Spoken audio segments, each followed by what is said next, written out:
Welcome to How Do They Afford That, the podcast that peeks into the financial lives of everyday Australians. I'm Michael Thompson. I'm a writer and the co-host of the podcast Fear and Greed Business News. As always, I'm with Canna Campbell, financial planner, founder of Sugar Mama TV, the financial literacy platform that is just about everywhere: YouTube, podcasts, books, Instagram, Threads, TikTok, and more. Hello, Canna. Good morning. I'm excited about this topic of Christmas bonuses. Is that because you're anticipating a Christmas bonus? I work with myself, so that would be really nice, but no, not this year, unfortunately. Because, in the end, it does come down to you have to be lucky these days, it seems, to get a Christmas bonus. Especially at the moment. Yeah, indeed. If you are one of those fortunate few to receive a Christmas bonus, today we are looking at what to do with it. We are looking at how to make it last. And we're not just talking about stretching the cash out into the new year, but maybe, and I know this is something that you would kind of get excited about, Canna, maybe using it to give your investing a kickstart rather than just splurging it. I like the way you're talking. Well, before we get into this, though, we do need to mention that that this is always just for general education purposes only. It is never personal, investment, strategic, or product advice. It is just education. Absolutely. We don't think about your financial situation, your goals, your dreams, and the deadlines for all those goals and dreams, plus risk profiles. So always go get personal advice from a licensed financial planner. A Christmas bonus is extinct. It feels like I don't remember the last time I saw or heard anybody getting a Christmas bonus. You know, someone messaged me the other day on Instagram to say, I just got a $5,000 Christmas bonus. Really? Yeah. I was like, whoa. They were asking what to do with it. Were they? And did you say, well, sit tight for a week? Because there's an episode of How Do They Afford That coming out. I certainly did not. Oh, of course you I got very excited for them. Oh, that is amazing, because that kind of answers my first question, which was really whether companies still give Christmas bonuses, and if they do, what kind of figures are we actually talking here? $5,000, that feels like a nice sum to get at Christmas. How good. I was quite jealous. So it really does vary. It obviously depends on the industry that you work in, the size of the business, and of course, like, how has the business performed that year? I mean, for a lot of businesses out there, particularly, retail, it's been really tough and tight. So it's just it's just not an option for some. But, I have seen, companies give $50 gift cards versus, bottles of like physical gifts, like a bottle of wine or a gift hamper or, something like that. Or then, of course, cash bonuses. Cash bonuses are the best, aren't they? Oh, well, you've got freedom to spend it as you like. And if you don't drink wine, you're a bit... Yeah. Getting a bottle of wine is a bit frustrating. And if you don't like stuff that goes in a hamper, those biscuits and cheese boards and all those things, that can also be a bit of a disappointment. And cash is always king. We always want cash for the freedom, the choice. And you can use it to pay for Christmas, for instance, or you can just go and splurge it, right?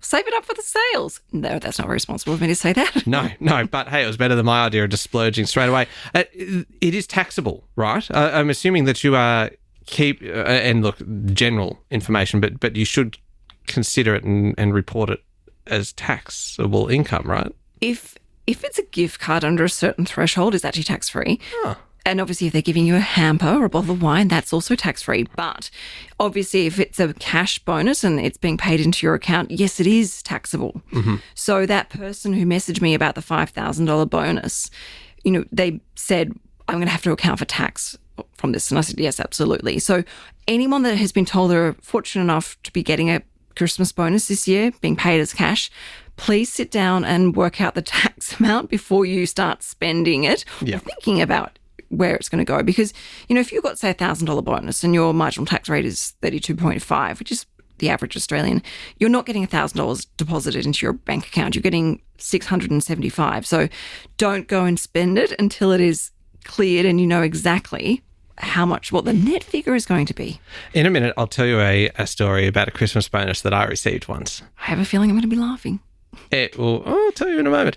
But let's actually just get down to the detail first of what to do with this. If you were that person who just received $5,000 or you've got $1,000 or anything like that, what is the priority here? Because I imagine a lot of people would see a Christmas bonus as, it's in its name, right? It is bonus money. It is, and I want to say this to you, it is free money. The temptation and your duty is really just to spend it. It is not free money. Like, wash your mouth out. Yeah. It's so easy now just to get a reaction out of you. Like It would be called a free money Christmas gift. It's a bonus. So, and normally with a bonus, like you have worked hard for this, which is why it was potentially paid, in the first place. So you need to think of this as an opportunity to be as a head start, or as an opportunity to leapfrog with your goals and improving your financial situation. So please flick the switch with that mind, instead of it being free money, but to thinking it as an opportunity to get ahead sooner, more efficiently. So it's a mindset shift. Like that's an interesting idea. The fact that you look at it as essentially something that you have worked for. Yeah. So you don't just want to blow it, because otherwise that's your hard work gone. But if you think about it, it's a bonus. Like it's been paid as an additional extra to say thank you for all your hard work. Yeah. You don't get a bonus when you've just been, fluffed around at work and just for with a showing flaky up attitude and, pressed a few buttons each day. Like it's for being a great team player, contributing to the business's profit line. Like it's you've worked your backside off. You deserve it, but it is also an opportunity for you to be able to improve your own situation. Why not just put it towards Christmas expenses? Because speaking of mindset, and I'm not trying to get a reaction out of you here, but the idea would be that, hey, this is money that arrives just before Christmas. It is called a Christmas bonus. Why don't we use it to have a good Christmas? That is a very valid option. And I agree that if you don't have any money for Christmas, and you're thinking, don't have any money for Christmas presents or decorations, or for a nice special day to celebrate the moment, absolutely. You've got to look after yourself and your family and your loved ones. So yes, use that money to help pay for those things. Then if you have already covered those expenses, you've got the food sorted, you've mapped out the travel expenses, the decorations and so forth, maybe then thinking about using it to enhance your financial situation, or to maybe look at attacking any debt in your life that you may have just recently accumulated, maybe off the back of the Friday sales or for shopping for Christmas. Okay, I want to ask you about investing it. I want to ask you about potentially topping up your superannuation. I want to talk to you about debt and emergency money and all of these things. We're going to take a quick break, and I also want to tell you about my Christmas bonus. Ooh. But we'll be back in a sec.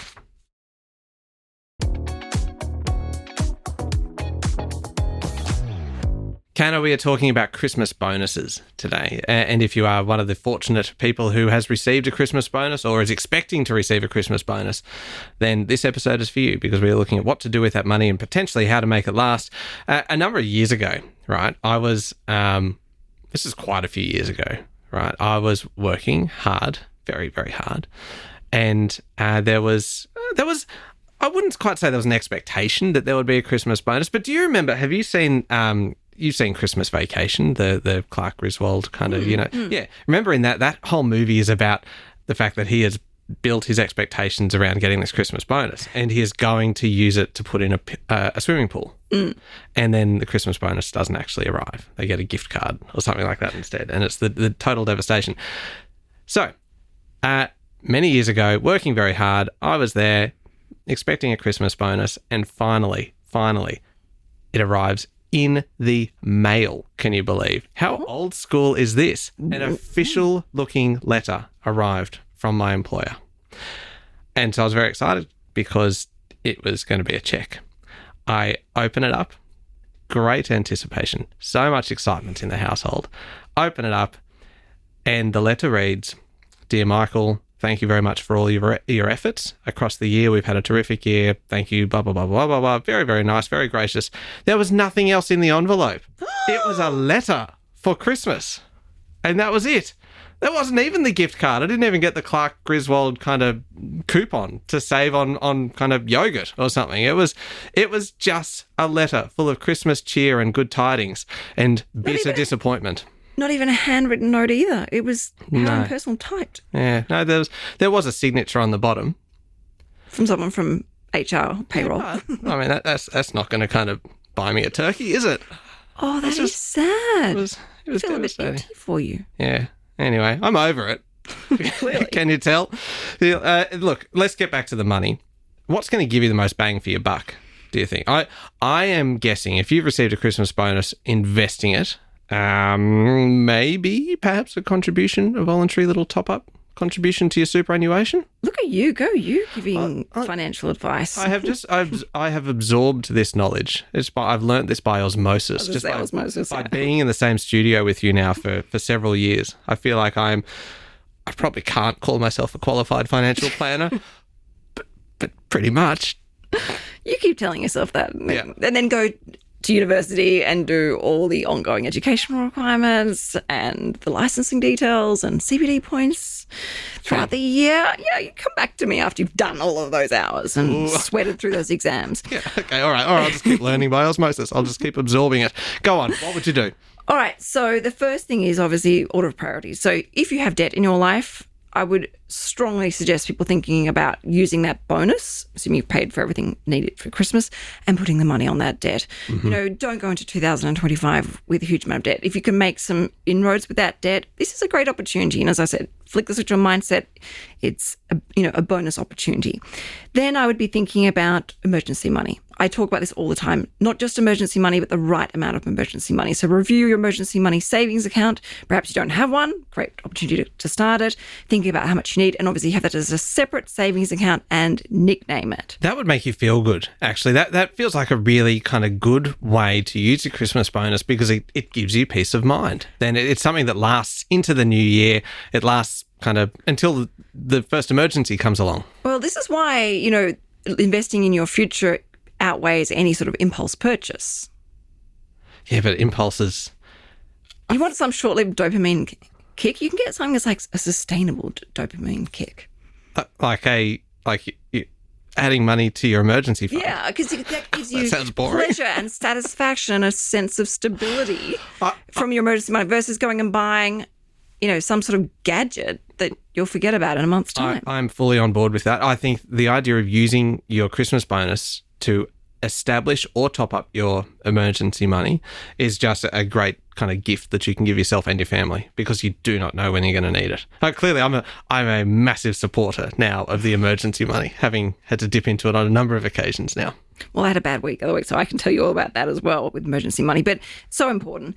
And then I would look at, if you've got your emergency money sorted, you're fine for debt. This could be a great opportunity to start your investing journey or to contribute towards your investing journey. It's exciting. You're taking another step closer to where you want to land.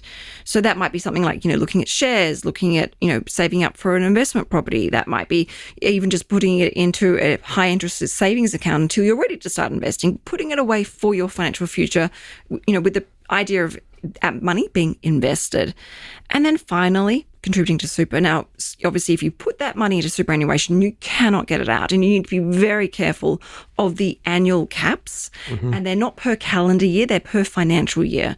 So before you rush out and think, I'm going to put this as an after-tax contribution to super, check how much you've been putting in for this financial year because you do not want to breach that because it takes away the tax effectiveness of it. But this is also a great way. And you know what I love the idea is actually if you qualify for the co-contribution and say you got that $1,000 bonus and you can see that there's $670 odd being deposited into your account shortly, you might be thinking, why don't I use this as part of the co-contribution? And you can actually get the government to match depending on your qualifications and what the actual calculation is. And so you're actually boosting that bonus. How do you actually do that? How do you, because again, this feels like we have Did you just say you were actually almost qualified enough to be like a financial planner? I don't remember ever saying that, and we will not check the tape to see if I said that. How do you actually do that, though? Because this has always kind of been the barrier for me of kind of, okay, I get the reason why you would do it, and I understand all of the logic behind it, but how do you physically do something like a co-contribution, and how do you kind of register for it? How do you make sure that the government kind of chips in their share? It doesn't really matter how you do it as such. It just has to be done before the end of the financial year. Mm-hmm. So some people have it as a regular savings plan, say $10 a week, for example. But is actually lodged when you go to do your taxes at the end of the financial year, and you let your accountant know that, yes, I did this, and obviously that this ATO have your superannuation details so they can confirm it, and then it gets paid into the next financial year. What about if you do your own tax? Well, you still have to go through the same questions. So whether you're doing it or your accountant's doing it, there is a section that you say, yes, I did participate in this, and they can then check it against your superannuation account. Okay. All right. That's all relatively It's actually really easy to do. Yeah, that does sound easy. And in terms of, now I feel like I'm undoing all of my own good work here. But in terms of actually depositing that additional money, right? You find all of those details within your super fund, as in how you actually. Because most people, I think this is probably the key here. For most people, superannuation is very hands-off. They never actually touch the money that's going into the super fund because their employer manages all of that. So as soon as you say you can put extra money in there yourself, you're like, okay, how exactly though do I do that? Where do I send that money? Is it as easy as just transferring it into another account? What's the BSB number that I'm supposed to be doing? How do you find out this information? Well, if you log into your account, you can normally find all that information. It's there for you. Yep. Or when in doubt, pick up the phone and call. And you can, even if you have that information in front of you and think, you know what, it's here, I can see it, but I just want to get that extra peace of mind and speak to a human being and just confirm, is this the right BSB and bill code? And I would actually recommend you do that anyway, because there are different types of contributions and different contributions use different biller codes.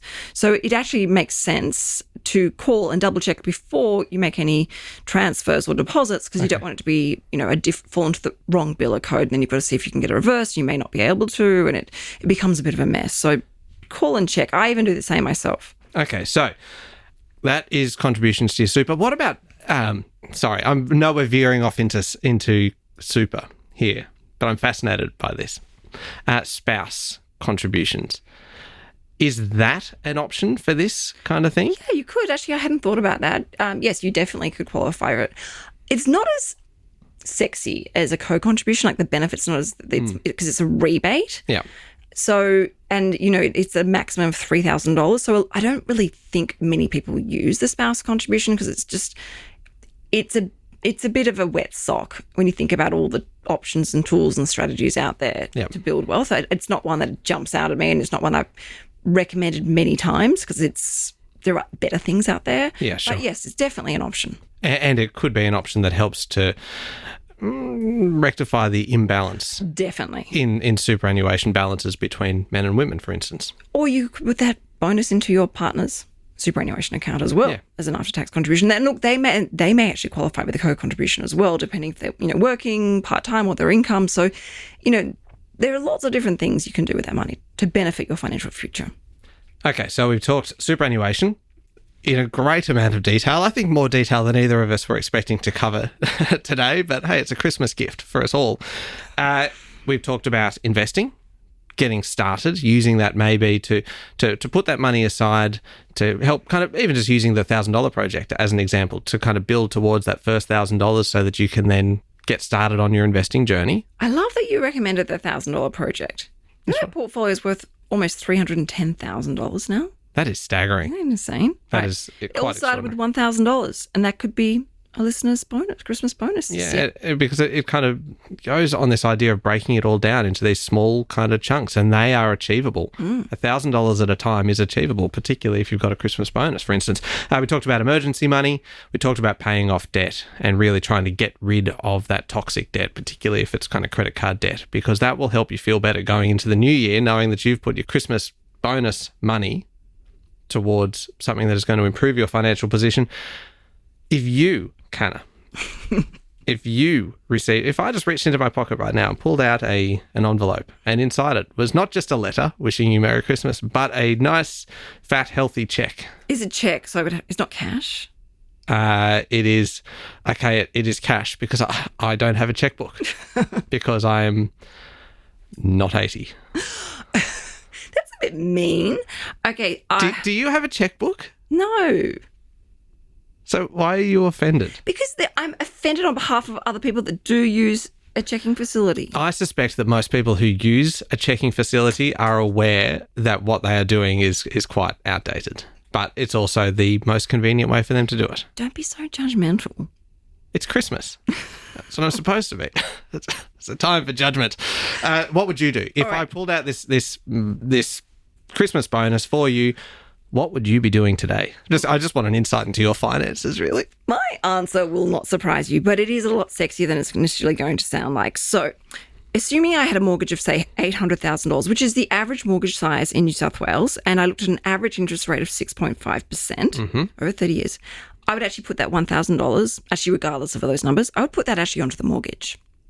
Really? Yes. Wow. But guess what? By me doing that, and I'm going to assume it's a cash bonus. And for the recognition of the ATO, you're actually not giving me a cash bonus. You're buying something from me from Gumtree. I love the fact that you actually glanced towards the door just then. In case the ATO watched. As though the ATO was just walking past the studio and happened to catch you out and go, "Ooh, did you hear what Canada said?" Fraud. No, like if it's a cash bonus, it technically should be declared. Okay, I will go and declare it to the ATO. But I put it onto the home loan now. I'm like completely incriminating myself. But the benefit of this $1,000 onto my home loan, assuming those numbers, I'd save just over $5,000 in interest. Oh, wow. Yeah. So this, do not turn your nose up at putting some extra money onto the home loan. That's a great idea. Yeah. Well, you like 5 times uplift. I'm sorry I don't have a Christmas bonus to give you now. No, I know. Can I sell you something for $1,000? For $1,000? That would be tax free. That's legal. Oh, okay. What would you sell me? Out of interest, do you have anything here that you are trying to sell? Are you setting up a little kind of stall in the studio? I have a special little 3-year-old girl who's driving me up the wall. I'm quite sure that is illegal. All right. If people want more information on this or anything, really, where are they best to find you? Best to get in contact with me through my Instagram account at SugarMamaTV. And do you like my shirt? I wore a special Christmas shirt for you today. It's a little bit more appropriate than the reindeer one. Yeah, the reindeer that were having a Merry Christmas, shall we say. They were really enjoying themselves. Adult-only entertainment. But can I just say, I know you always like to wrap up our episodes, but can I just say, if you do get a Christmas bonus, no matter how big or how small, use this mindfully and with a sense of purpose and direction to perhaps kickstart or be the catalyst of change as we launch into 2025. That's the line in the sand. We go, wow, we've got this bonus. Let's actually do things differently going forward. The birthplace of your new financial journey. I like that. It feels like a very Christmas message. Thank you. Yeah, well done. All right, you can hear me every day with Sean Aylmer on Fear and Greed, daily business news for people who make their own decisions. Thank you very much for listening to How Do They Afford That? Remember to hit follow on the podcast, and the best thing you can do is to tell somebody else about the podcast, or better yet, send them this episode and spread the word about How Do They Afford That? Thank you very much for your company. Join us again next week.